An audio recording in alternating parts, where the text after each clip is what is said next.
If I step outside of this apartment, I'm looking at 6 months in jail. Governments have been implementing lockdowns. It's ghostly. There's nobody out. And asking citizens to self-isolate to fight the coronavirus pandemic. I'm really trying to stay indoors as much as possible. They've enforced these measures using drones and police to hunt out rogue pedestrians, throwing turmeric water to tag people violating quarantines, and in some countries, even putting offenders in jail. There is police everywhere, so the chances of getting stopped are very high. We asked our reporters to document what life on lockdown looks like in 3 cities. Kind of surprised to see as many people out. It's so strange to see how people's behavior has changed. And found that some countries are more willing to enforce stricter measures than others in order to stop the virus. Italy has been one of the harder hit countries. In March, the government imposed a nationwide lockdown for everyone, including our reporter Margherita Stancati in Rome. This is the Pantheon in Rome. There's no one here now. There's no one here. I'm relieved to see that. People seem to be keeping to themselves. Normally here there would be a dozen or so people admiring the view, but today there's nobody. There's just me. The government allows very few exceptions for people to step outside. Basically, no one is really allowed out of their house unless they can prove they really have to. What does that mean? People can go out to go buy groceries, to go buy drugs, or if they have a job considered still essential, if they really can't work from home. Hong Kong, on the other hand, has adopted a radically different strategy. It has decided to quarantine a very narrow group of people who could potentially infect others. Here's where I'm spending 2 weeks of my time. It's a 500 square foot apartment in Hong Kong.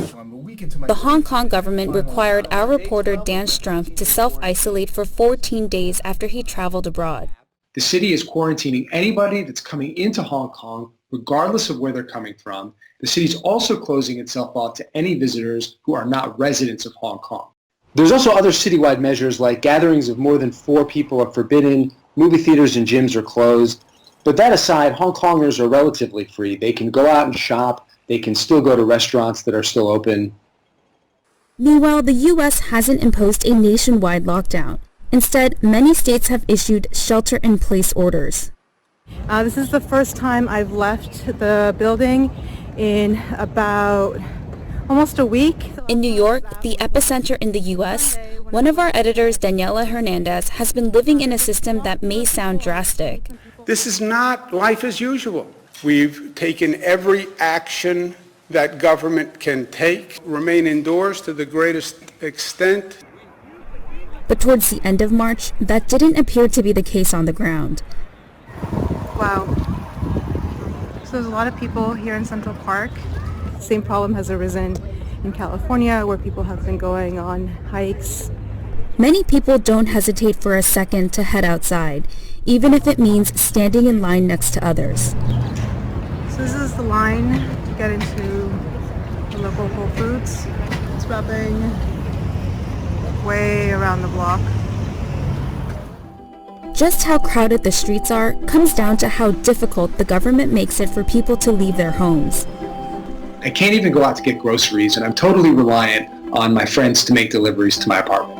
Hong Kong decided to tightly control people in quarantine using high-tech surveillance equipment. So the government's keeping track of anybody in quarantine by slapping a wristband on them. There's a serial number on the wristband that's assigned to me, as well as a QR code. The second element to the quarantine is an app on my phone. The app actually pairs up with the bracelet that allows Hong Kong authorities to keep track of exactly where I am. If I do leave my home, the app on my phone makes a loud noise, then the authorities are alerted within an hour. So Hong Kong was hit very hard by the SARS epidemic back in 2002 and 2003, and as a result of the lessons from that particular time, the city's been very bold in taking aggressive measures to contain the virus this time, and the population has been listening to the government.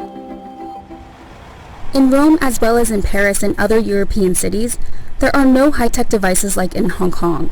It's actually the opposite. the government has gone fully analog. I need to fill in this form that you see here. It's a self-declaration form. You have to acknowledge that you know what the rules are of the lockdown, and you have to state that you're not sick. Everyone who leaves their house is required to fill one of these in and carry it with them and hand it over to police if they ask for it. The thinking behind the forms is twofold. On one hand, it's really sending a message that this is serious. You can't just go out with any excuse. You have to think about why you're going out, and you have to be able to prove it. In New York, the government put faith in people's self-discipline, but soon realized it needed to become stricter as the number of cases and deaths rose. In New York, the governor recently announced that he was going to increase the fine for not social distancing from $500 to $1,000 because people weren't really adhering to it. But New York's consequences are not as severe compared to other regions. If you are found leaving the house, although you're supposed to be under quarantine because of your health condition, then you actually could face jail time.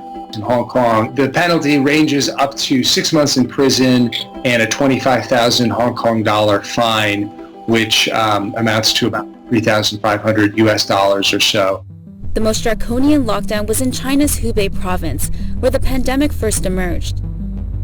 The WHO says intense policing and surveillance networks helped contain the spread of the virus, but those measures were extreme and most unlikely to work in much of the world.